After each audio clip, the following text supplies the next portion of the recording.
When my child Henry started at elementary school at Sylvia Mendez over in South Berkeley, it was the early days of the pandemic. And parents were not welcome on the campus of that elementary school or on any campus in the Berkeley Unified School District. And so it has taken some time to feel welcome there. I notice now it's all fine. I can go wherever I want there, but I still feel a little hesitant when I walk onto the campus. Like, do I really belong in this place? These dynamics of welcome and belonging, they are laced through our lives, the places that we inhabit. Somehow, though, through all of this, Henry developed a kind of a superpower. It might just be who they are, but Henry, I watched it in action at a family camp this summer, just striding on up in this brand new place with brand new people. I didn't know anybody else who was coming. Henry just strides right up to the first kid they see and declares, "Hi, I'm Henry. What's your name?" That's this unabashed childhood superpower.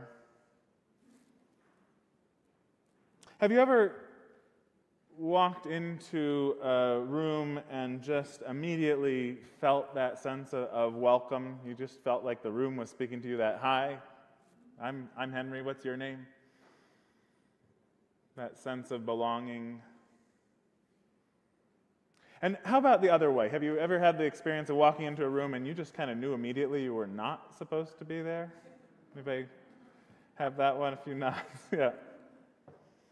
You know, I think about this moment at the beginning of an outdoor school, of the Mosaic Project. Every week we'd bring together, the Mosaic Project is all about bringing together kids from very different backgrounds. We'd bring together 3 classes of 4th and 5th graders for a week of experiential residential education, and they'd get mixed up in cabins and so on. And very intentionally, each week was there would be a really impoverished school, a wealthy private school, something in between. And the first moment, they're all gathering on the big ball field with their schools. And you can tell there are some differences. And they're kind of huddling with the people they know and looking at each other, these alien groups on the other side of the field. They see that some of the kids are all carrying their brightly colored, insulated, fancy lunch boxes, while other kids are all getting bologna sandwiches from the cafeteria distributed from a big black garbage bag. And then we circle them up. And again, they're still with their classes. And it's a simple moment of kids starting camp, but it also feels like the stakes of the whole world's great conflicts are right there on that ball field among us. And the director strides into the middle of the space and starts to have the kids switch places. She points at one and points to another. "Okay, switch," and it turns into this game. Switch as fast as you can without bumping into each other, and they run across, and pretty soon they're all mixed up. And when she says, "Why did they do that? Why did we do that?" They all know exactly why, to mix us up. But then she asks, have you ever been told to go sit over there or sit next to somebody or join that group, and you got the message you were not welcome? And how did you know? And they all can immediately, they give the facial expressions, the eye rolls, the scooting away, all these cues we learn to show someone they're not welcome. And then, of course, what are the ways that we can show welcome? The smile, the patting the seat next to you, come right here. It's simple stuff. It's kid level learning about welcome. But I think this is going to be a little bit goofy, but would you just try it for a second? Somebody around you, just give them some signal that they're welcome here with you. You could say something or just pat a seat. We do goofy things at church sometimes, right? at home, you could text somebody and let them know what you're doing, and they're welcome to join you. Oh, good. What a skillful group we have.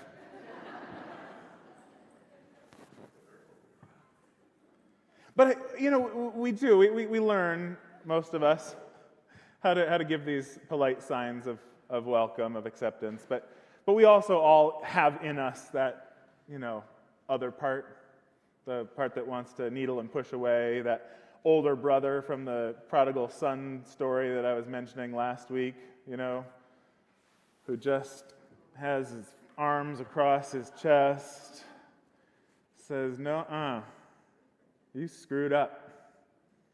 I don't want you back here." That part of us that maybe will say, "Well, welcome, but only if you try hard to fit in. Welcome if you don't do that thing that we find annoying here."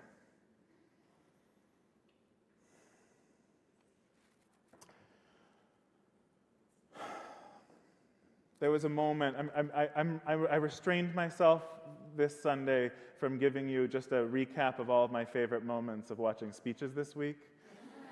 It took an effort of self-restraint, but there is one, I can't help myself. There was one moment that touched me, many moments that touched me, but one in particular. Every time he talks about it, it makes me choke up just thinking about it. When Tim Waltz says he knows what it meant to be the football coach and the advisor of the Gay Straight Alliance. I'm just right there back in middle school helping to start a Gay Straight Alliance, not with anybody who plays football, but with the out lesbian teacher who has got our backs. And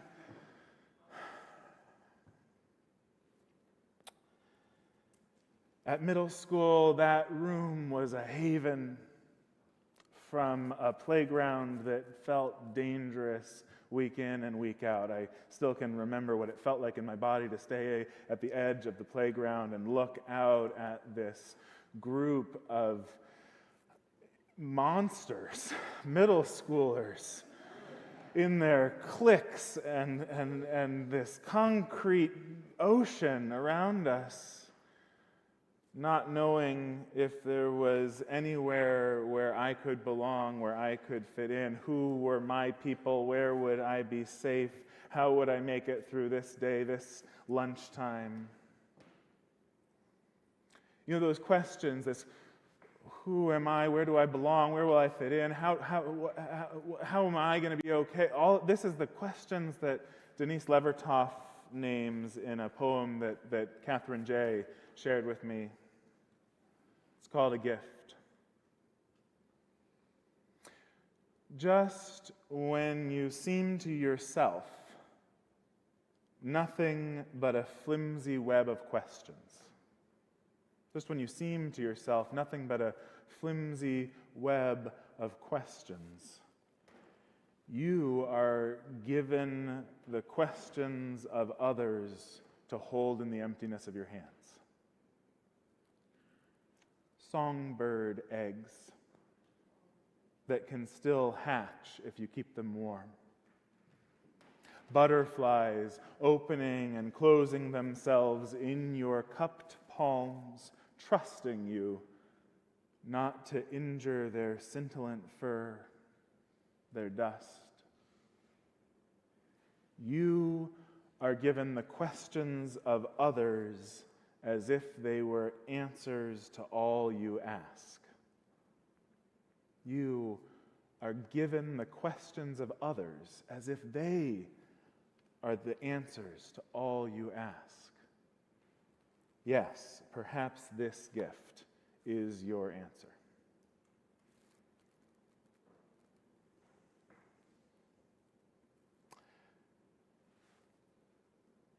My wife Caitlin and I have a running debate about the garden. It's about the allocation of space in our garden. She's dedicated to cupping in her hands in our little patch of earth, songbird eggs and butterflies and all the insects and birds and wildlife that have made this place their home since before human beings ever did. And we're following that advice of Doug Tallamy, who I mentioned last week, his vision of the homegrown national park. So we're going to have an expansive amount of land all across the country in our backyards that we cultivate for wildness, that we turn over to the native species of the land to preserve biodiversity and ecosystem health all around us. And so she's right in our debate, of course, because she's caring for these native species, and I keep advocating for space for people in our backyard. I want places to sit and tables to use. And we've made some accommodation, but this bigger welcome, it is what is being asked of us in this time when repair is so badly needed. You know, there's 1,600 species of bee native to California. 1,600 different species of bee, none of which are the ubiquitous European honeybee that we can all recognize and that's a generalist and uses all the different kinds of flowers. At least a quarter of them, in fact, are specialists who might only feed on one flower, one plant, like the squash bee, who feeds on the flowers of the squash. Now, here's the point. When people come looking for nourishment in our ecosystem here up on the hill, they're going to be as varied as the bees and caterpillars seeking sustenance in the garden. Some are going to be generalists who get their needs met from a variety of sources, and some are more specialists looking for particular and specific ways of connecting. I have to tell you, about half the people who I've talked to who've joined this congregation in the last 10 years tell me it was Lonnie Mosley's fault that they joined the congregation. I hope you're here with us online, Lonnie. They don't maybe know how integral Victoria is to what Lonnie's doing, but with this team, right, this incredible team that has been cultivating this ecosystem of welcome. And it's wonderful to have that, you know, those bright, attractive flowers like Lonnie. But a healthy ecosystem, it needs so many different types of people offering their specific kinds of welcome. The way that the bronze leaf fennel offers its specific welcome for the swallowtail, and the hairy ball milkweed for the monarch, how plants and critters that have co-evolved in an ecosystem have timed their offerings and their needs perfectly, like the way the coast live oak will provide just the right amount of protein to the acorn woodpecker when insects are scarce, or the toyon bush to cedar waxwings and hermit thrushes in the winter. The specificity of each of us offering our questions, our empty hands in just our way. That's what makes an ecosystem of welcome. So we really are all going to have to be that welcome committee. And whether we're newcomers or whether we've been around forever and a day, all of us are also migrants of one kind or another, hoping we're going to land in a yard with just the right kind of squash or milkweed or fennel to let us know, yeah, we're welcome.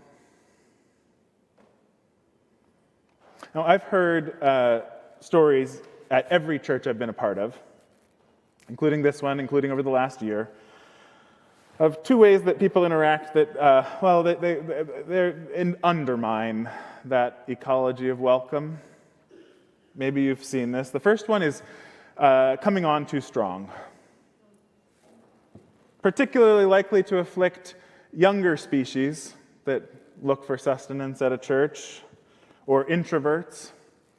This type of unwelcome, it's a little tricky to recognize because it can seem like just an enthusiastic invitation, but what might feel like a gregarious welcome to some, it feels like an overwhelming onslaught of social pressure to others. Anybody know what I'm talking about? Yeah. Or worse, it can actually feel like resource extraction.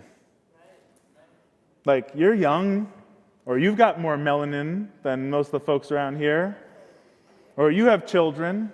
We need you here, right? That's not welcome. That's recruitment, right? No one's looking to be recruited. And the spiritual problem is that it actually reduces people to their visible characteristics. Right? Instead of approaching with curiosity about who they are in their specificity, what they might have shown up needing here, what particular protein or nutrient, what they want. Instead, recruitment sees the value in people for their categories and their usefulness. So the other story I hear is of newcomers checking out things after a service and no one reaching out to talk to them. I've heard people describe wandering around the service seeking connection, but feeling there's like an invisible wall around groups who clearly already know each other, don't have interest in meeting someone new, or summoning the energy. And I know it takes summoning energy to reach out to a strange face. And for those of us who have been around a long time, it can be both exciting to see faces that are unfamiliar, but also unsettling. I heard some folks saying last week, there's so many people I don't know here. I think it's excitement, but it's also unsettling. Because at some level, we're all still middle schoolers. Right? Standing at the edge of the playground, looking out at intimidating cliques and foreign social norms, unsure if we're really going to belong. But part of our task as adults, as those interested in spiritual maturity, is to grow that capacity to take that middle schooler by the hand and to summon up that young child bravery to come on, walk up to the stranger and say, "Hi, I'm Henry. What's your name?" That's how we pass the portable sanctuary to one another. It's how we learn to live like the three sisters and welcome each other, not as cogs in a machine, but as living organisms with particular and specific needs and gifts. When Tim Waltz finished his speech, and his teary son, Gus, who's neurodivergent in a way that's pretty visible, Gus is clapping and crying as he gets up on stage and hugs his dad. And the meme going around afterward on the internet is, there are two choices here. There's some of us who are moved to tears by a moment like that, and there are others who are moved to mockery and insults.